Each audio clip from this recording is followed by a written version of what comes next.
Welcome to this week's Q&A.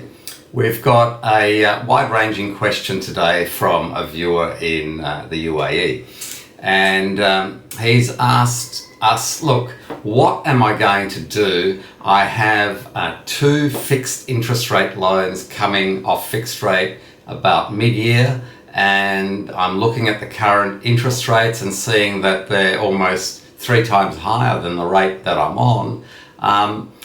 What can I do to help mitigate the situation?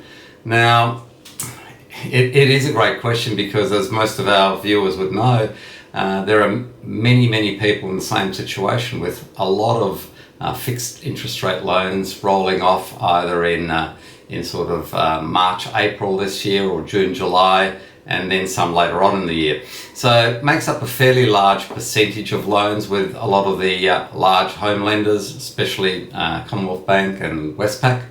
So it's more of a macro question in some relation, because clearly the mathematical answer is fairly simple, that at the moment if your fixed rate goes from 2.5% to 6%, it's going to go up by more than double. However, it's such a large situation that I think the banks will continue to work with also the regulators to try and come up with a solution, because nobody wants a wholesale situation where borrowers can't afford to meet their repayments.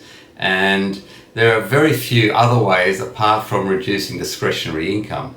Fortunately, a lot of property investors are in that situation, so they can make up some of the shortfall, not only from reducing their discretionary income, but the other thing that's not to be forgotten is that since, say a year ago, rental incomes on most rental properties around the country have increased significantly, and they continue to look strong, and increases I think will continue for at least the rest of this year. So there's a double whammy on the positive side, I suppose, in terms of what can be done from a microeconomic situation, things that you can handle yourself.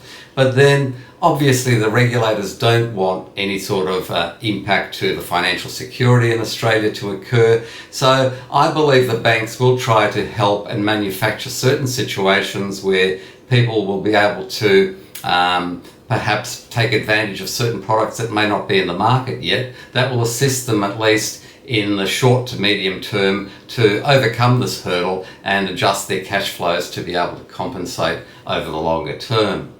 Now, if you're potentially in this situation or you find this of interest, then please subscribe to our YouTube channel and click like. And if you have any queries around this or need some assistance, then don't hesitate to reach out, email us or call us, and we'll have somebody contact you to see if we can give you some ideas about how you may be able to handle this situation in your own personal circumstances. I'll see you at next week's Q&A. I'm Andrew Unterweger.